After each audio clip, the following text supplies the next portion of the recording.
line, he loves you. But on that football field, he's going to be demanding. He's going to bring the best out of you for sure. We saw last year, especially, just a lot of different personnel packages with the Ohio State offense. And it's been a big talking point in the NFL, the different tight end packages that they use.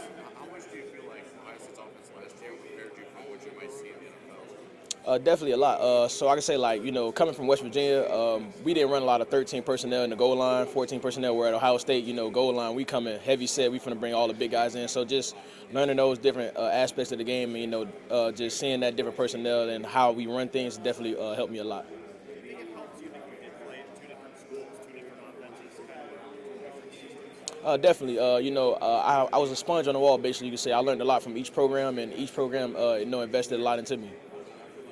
CJ, during this process, have you met with the Eagles or Lions? No, sir.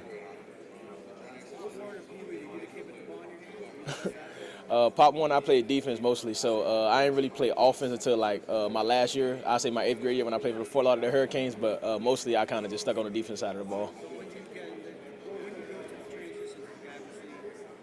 I say high school. So high school, I was kind of like a receiver for my first 2 years, and I was just an athlete. And then Coach Brown, my former head coach at West Virginia, I went in his office one day, and he was like, CJ, you want to play football? I'm like, yes, sir. Like, I don't care what I play. He was like, well, we want you to play running back this year. And I shook his hand and walked out, and the rest is history. What was the transfer process like? After leaving West Virginia or Ohio State, did you have a list of teams before you left, or did you just kind of wait? Actually, I was kind of nervous. Transferring is not set in stone. It's like speed dating. You're talking to a million coaches at one time, but something that stood out with Coach Locke was just like how he was going to prepare me for life rather than just be a football coach to me. Did you take a number of visits or just I took one visit to Ohio State. what's those? As I said, Coach Locke talked about preparing me for life instead of just being a football coach. Do you have a favorite memory from your year at Ohio State? Of course, beating that team with the blue and yellow on.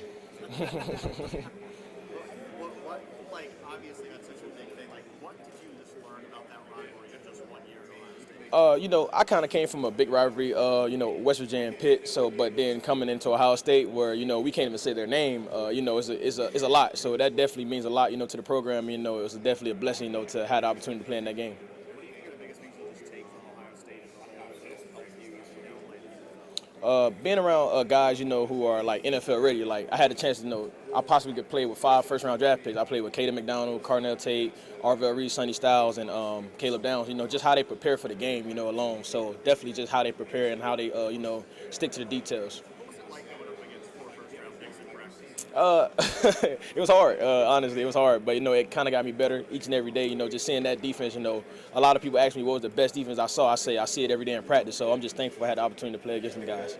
Yeah, a lot of the defensive players this week spoke highly about Matt Patricia. I saw yesterday in the hallway, I think you were talking to Coach Patricia a bit. Why do you think he's been able to gel so quickly with players at Ohio State, even guys that aren't necessarily on the defensive side of the ball? I just say the connection. He loves the program. He loves the people there. Just the connection. The first day Coach Patricia walked in there, he introduced himself to everybody. It wasn't like, oh, Coach Patricia just a defensive coach. He only talked to the defensive guys. He talks to everybody in the building. So just the connection alone, definitely. How much does it help to have someone in the building who has that level of NFL experience? It means a lot. Something that Coach Patricia talked to me early on, just like my role and how I will be able to develop in NFL, and just being like the third down back, the guy who does the dirty work, pick up the blocks and stuff like that. So just having him there alone helped me a lot. CJ, have you met with America's team yet? No, no, I haven't. What's the craziest question you've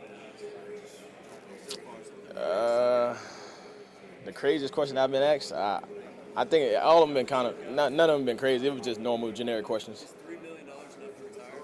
No, I can't take care of my mom with that, so that's definitely not a knock. CJ, what are the home run qualities you possess that we do not see in the sport? Like, what are those internal things? The fact that I could play receiver, I think a lot of people kind of hide from the fact that I could actually like play receiver. I was a dynamic receiver in high school, and I have great hands. I can run every route in the route tree. Just as I said, I'm a Swiss Army knife. Like whatever the team needs me to do, that's what I could do. So. You mentioned Ohio State preparing you for offenses and stuff too. What kind of legacy do you want to leave? I say somewhat like LeBron. Just doing the right thing at all times, and being a leader for the youth, definitely. I mean, obviously, you're looking forward to a long, successful football career too. But do you have any designs on what you'd like to do after football, maybe in this early stage? something that I didn't get a chance to do in college was cybersecurity. In high school, I was doing designing games and doing cybersecurity. But with the rigorous schedule of being in college football, it's kind of hard to get that done in your undergrad. So when I have the opportunity, I will be going back for my master's and doing cybersecurity.